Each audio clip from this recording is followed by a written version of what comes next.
Little may be known of its name origin, the palm of Christ. It is called, if you look into research, you'll find at some point it's called Palma Christi. And Palma Christi is called that because when you look at the leaf, in the middle of the leaf, there's a red dot, which appears as though the hand of Christ, where they put the nails through his hand.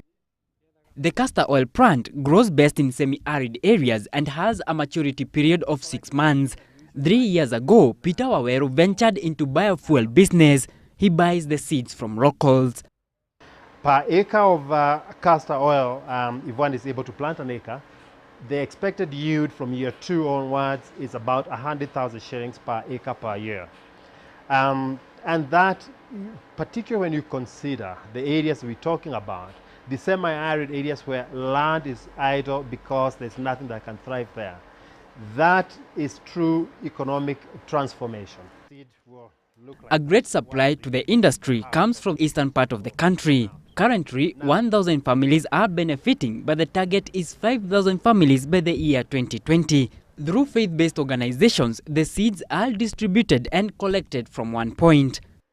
I think that renewable energy must actually be a whole ministry by itself, because when you look at what we have done to the environment, through the consumption of fossil fuels, through the consumption of traditional biomass fuels, if we need to arrest this situation, then this really needs to be positioned real high up. As you've said just now yourself, there is a whole focus towards development of IP to go nuclear. Fine and good. Fine and good. But how about biofuels? Why are we reaching out for fruits that are so high up the tree and forgetting the low-hanging fruit that a kawaida mwananchi can be able to get into? An entire community that has been very in destitute positions. I see an opportunity coming where that whole place can be transformed from Kayata into Kithoni. I really do. And the economic situation will change. I believe the relationships among people all around the area will change, because now the whole community has an investment in what is going on, and they also get a return on the investment. Once the seeds are completely dry, they are ready for grinding, then squeezing of oil. Castor seeds have an oil concentration of 50% as compared to cotton and croton seeds that are also part of what Waweru deals in. So this is what an oil expelling plant looks like. We feed the cotton seed cake through here, and the oil then comes out through these chambers over here. We're not necessarily going to be applying it only to the biofuels industry. We are going to be looking at the medicinal sector as well. We're going to be looking at the industrial lubricant market. We're going to be looking at jet lubrication and all of that. And castor oil is the only oil that has got those properties. From the whole refining process, no products goes into waste. From the seed, husk briquettes are made, while from the squeezed dry product, animal feed additives that are sold to feed manufacturers are also produced. We have no waste products in this industry at all, because that the fuel market cracks into two. And those two components are, first of all, you've got the solid fuels. These are solid biomass. And these are the ones that are going to be used as wood replacement, also as charcoal replacement fuels. These ones are used in tea factories, for example, to fire up boilers, in the milk industry to fire up boilers. Any place where steam boilers are required to be fired, this is what is applicable. It's a solid briquette. From the liquid portions, glycerine is extracted, and Waweru is currently carrying out an experiment towards producing jet fuel. We've got a diesel replacement fuel for road transport.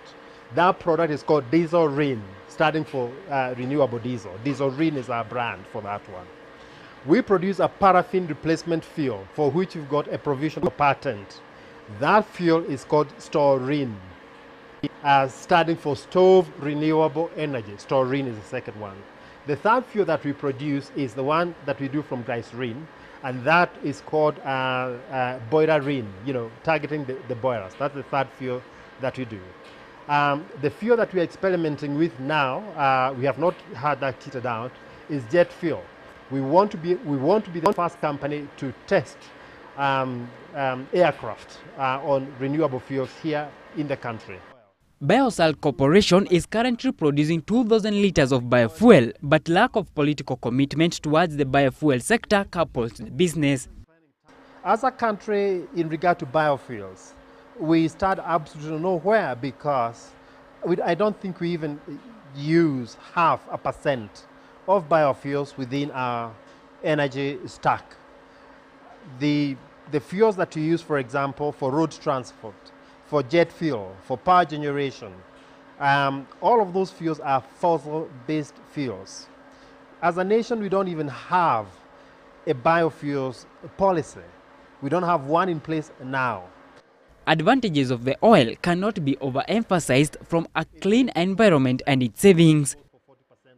At the moment, we use the road transport sector is limited to matatus and a couple of enthusiastic people that use 4x4s, which function very nicely on the fuel. But then again, with our capacity of 2,000 a day, that is not much. So that is what we're doing for now. We're doing it work. Among the products is inflammable paraffin that is used for cooking, and in case of accidents, no fire breakouts are thought of. Biofuels, such as the paraffin replacement fuel that we've got, will save the user about 40% because the energy content, the energy value of these biofuels is pretty high in comparison to traditional fuels like paraffin. The saving involved is about 40%. His products only retail from the company, with plans underway to distribute through major oil stations. Henry Minor, GBS.